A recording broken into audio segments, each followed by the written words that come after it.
Santa Matilda is a small town nestled between hills in the interior of Minas Gerais, known for its colonial mansions and its ancient traditions.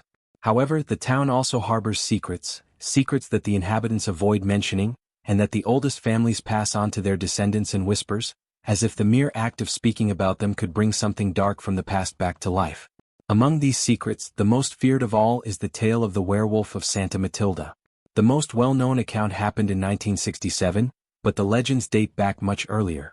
They say that every 7 years on full moon nights, a cursed man transforms into a creature that roams the streets of the town, a being that seems to emerge from the very nightmares.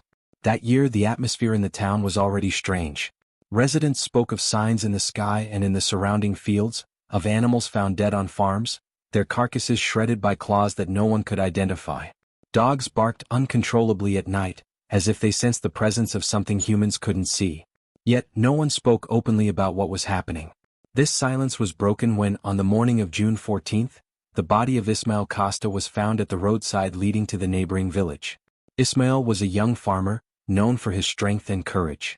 But the body they found no longer looked human. It was grotesquely mutilated, with skin torn into strips and bones broken as if crushed by an inhuman force. His clothes were soaked in blood, and most terrifying of all was the state of his face. His eyes had been gouged out. The scene shocked everyone. The local police were called, but no one could explain what had happened. There were rumors that some wild animal might be attacking the townsfolk, perhaps a wolf, which seemed impossible in those lands. The elders, however, began murmuring about the werewolf. Many said they had heard of it in stories passed down through generations, but couldn't remember the last time anyone had seen it. Soon after Ismael's death, other strange occurrences began to happen. On full moon nights, some residents reported hearing howls coming from the hills. These sounds were not from dogs or any known animal. They had an eerily human tone, desperate, as if something or someone was in agony. People started locking themselves in their homes at sunset, and the streets, once bustling, became deserted at night. Among those brave enough to walk around the town during that time was Julia Guimarães, a young journalist from Belo Horizonte who had recently moved to Santa Matilda with the idea of writing a book about urban legends. Julia didn't believe in superstitions, but she knew that stories like these could sell, and the mystery of the werewolf seemed perfect for her project. Determined to uncover the truth behind the deaths and the rumors, she began investigating. In the weeks that followed, Julia interviewed older residents and visited places that, according to the legends, were frequented by the werewolf. She spoke with Dona Teresa, a nearly 90-year-old woman who lived at the top of the town and claimed to remember the last time the werewolf had been seen in 1946. According to Dona Teresa, the werewolf was always the seventh male child of the same family, and the curse was passed from generation to generation. The last cursed one had been her brother, Joaquim, who had mysteriously disappeared after transforming for the first time. However, Julia found a clue that no one expected. During her investigations, she discovered that Ismael Costa's name appeared in records as the seventh male child of his family. For many, this confirmed the legend. Ismael hadn't been killed by a beast, he was the beast. In the nights leading up to the second full moon since the deaths began, reports of something strange walking through the town intensified. Julia, with her skeptical and investigative mind, decided that on that night she would try to see the creature for herself. She wouldn't be intimidated by the stories and legends. If there was indeed something there, she would be the first to document it. On the night of July 5th, the full moon bathed the streets of Santa Matilda in a pale, ghostly light. Julia waited until everything was silent. Armed with a camera and a flashlight, she headed to the oldest part of town, where the abandoned mansions were located. According to some residents, this was where the werewolf used to hide, among the ruins and shadows. For hours there was no sign of life. The town was so quiet that the sound of her own footsteps seemed to echo off the cracked, weathered walls of the buildings around her. Julia felt a mix of excitement and growing fear. At some point she began to think it was all just an overblown story, until something broke the silence. From within a dark alley near an abandoned chapel, Julia heard a growl. It wasn't an animal growl, but something between a human scream and the roar of a beast. Her instincts told her to run, but curiosity got the better of her. Trembling, she pointed her flashlight toward the sound. For a moment she saw nothing. The light flickered between the worn walls, casting shadows that danced on the dirty surfaces. But then, from the darkness, a figure emerged. It was something she could never have imagined. The creature stood over 2 meters tall, covered in thick, black fur. Its face was a grotesque blend of human and animal features.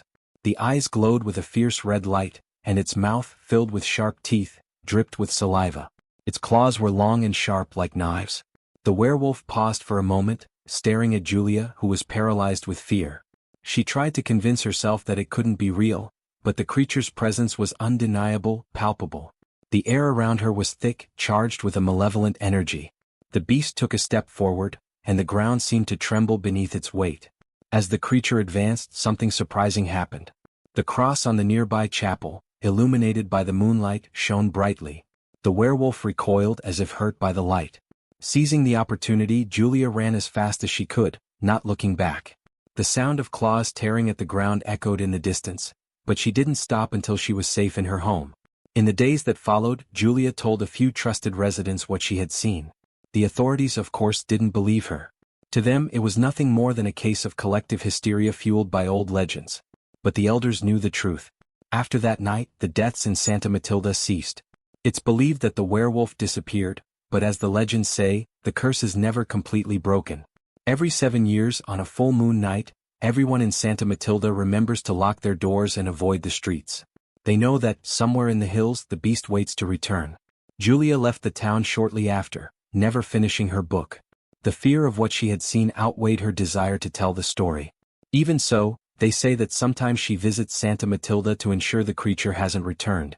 And for those who know the legends, it's understood that the werewolf always returns.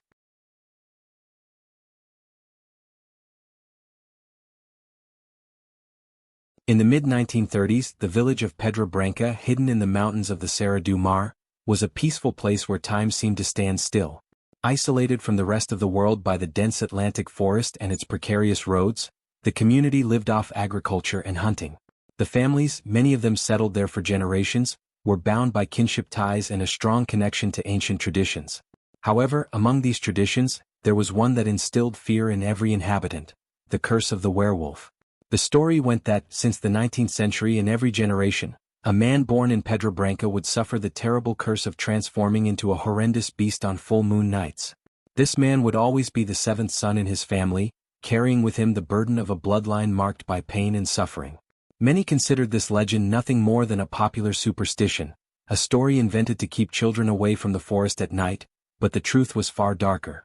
The tale of horror that shook the small community began in August of 1934.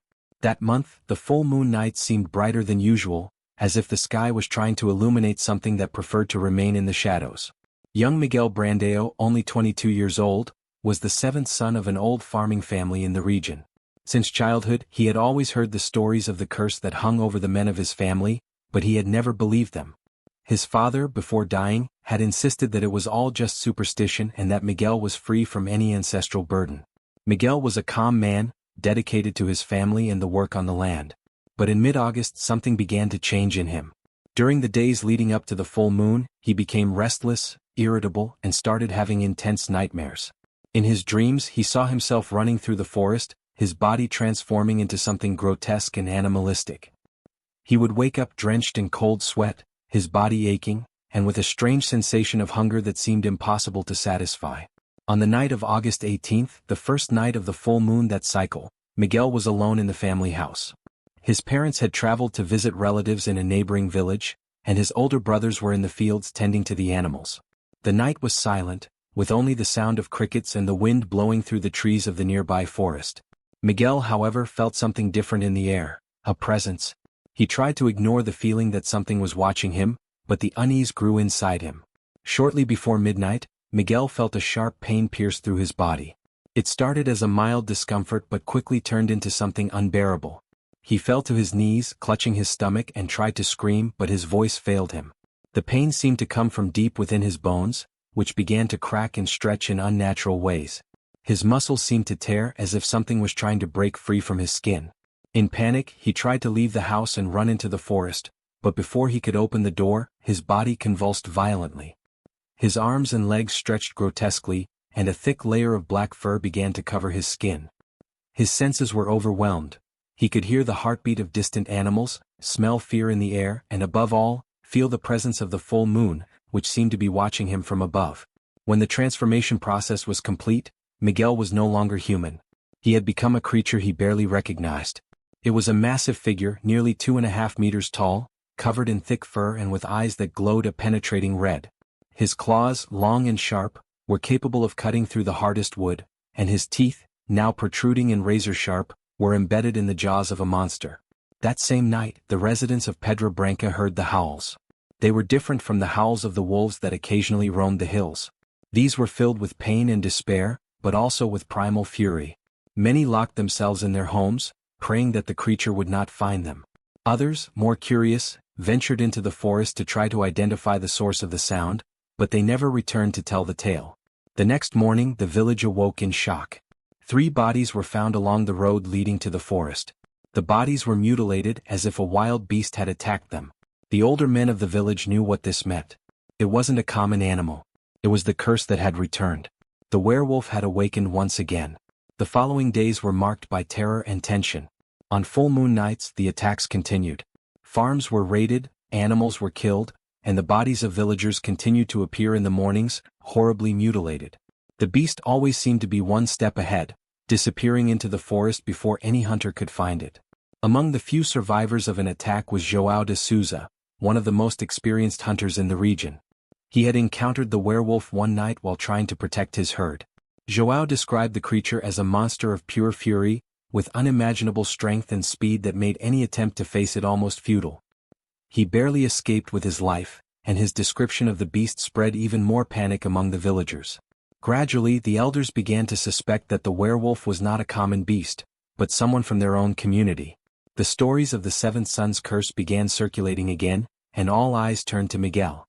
He had disappeared since the first night of the attacks and no one had seen him since. Some believed he had fled, while others whispered that he was the very creature terrorizing the town. In a last attempt to end the terror that had befallen Pedra Branca, a group of hunters, led by João de Souza, decided to venture into the forest during a full moon night. Armed with silver weapons, following the legends that only this metal could wound a werewolf, they pushed through the undergrowth determined to find and destroy the creature. The night was cold and silent, with the full moon shining in a cloudless sky. The men moved slowly, trying not to make noise. After hours of searching, they finally found tracks. They were large, much larger than those of an ordinary wolf, and they led toward a clearing in the heart of the forest. When they reached the clearing, they saw the imposing figure of the werewolf. It was facing away from them, devouring a deer it had killed. The smell of blood was in the air, and the creature didn't seem to notice the men at first. João, with his weapon in hand, knew this was his only chance. He aimed carefully and fired. The sound of the shot echoed through the forest, and the silver bullet hit the creature in the shoulder. The werewolf let out a howl of pain, turning to face the men. Its red eyes glowed with rage and it charged toward them with terrifying speed. The hunters began shooting desperately, but the beast was fast and agile, dodging many of the shots. The ensuing battle was brutal. João managed to land 2 more shots on the creature, but not before seeing 2 of his companions fall under the werewolf's sharp claws. As the moon began to set on the horizon, the beast, gravely wounded, finally retreated, disappearing again into the darkness of the forest. The next morning, the hunters returned to the village with the bodies of their companions and the news that the werewolf had been wounded but not defeated. Miguel Brandeo was found days later, in a cave, severely injured and with wounds that seemed to match the shots fired by the hunters.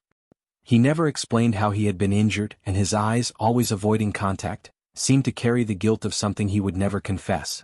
The curse, the elders said, could not be defeated so easily. Miguel died shortly after, and while many believed he had taken the secret of his transformation to the grave, others feared that the spirit of the beast wouldn't be so easily contained by the death of its host. After Miguel's burial, the full moon nights in Pedra Branca once again became quiet.